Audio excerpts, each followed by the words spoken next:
చాలా మంది church pastors చాలా మంది దగ్గరికి వెళ్ళాను, చర్చి లీడర్స్ దగ్గరికి వెళ్ళాను, క్రైస్తవ నాయకుల దగ్గరికి వెళ్ళాను.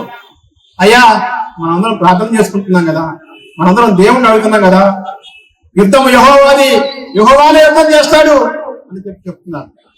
మరి యెహోవానే యుద్ధం చేశారా? యెహోవా యుద్ధం చేస్తాడు కరెక్టే, యెహోవా మన వెనక ఉండి నడిపిస్తాడు. యుద్ధం చేయాల్సింది మాత్రం మనమే. మీరు ఒక్కసారి ఎరికో ఓట్లు ఎలా కూలి ఒకసారి ఆలోచించుకోండి.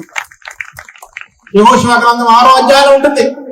ఏం చెప్పాడంటే యెహోషువ యోర్దాను నదిని దాటిన తర్వాత ఎరికో గోడలు కూడాలి అంటే 6 రోజుల పాటు దాని చుట్టూ ప్రదక్షిణ చేయమన్నాడు.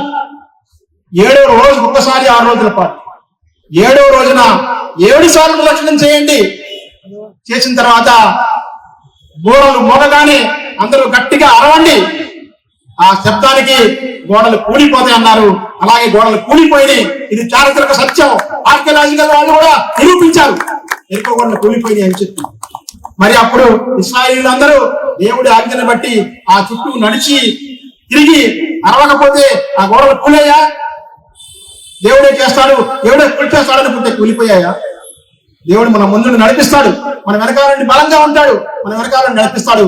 కానీ యాక్షన్ చేయాల్సింది మాత్రం మనమే. ఇది క్రైస్తవ నాయకులందరికీ, చర్చి పాస్టర్లందరికీ కూడా నేను విన్నవించుకుంటూ ఉన్నా. మీరందరూ చర్చిలో ప్రార్థనలు చేస్తారు, నయమే, నిజమే, ప్రార్థనలు చేయండి, నడిపించండి, క్రైస్తవాన్ని ముందుకు నడిపించండి. కానీ ఇది కూడా చెప్పండి,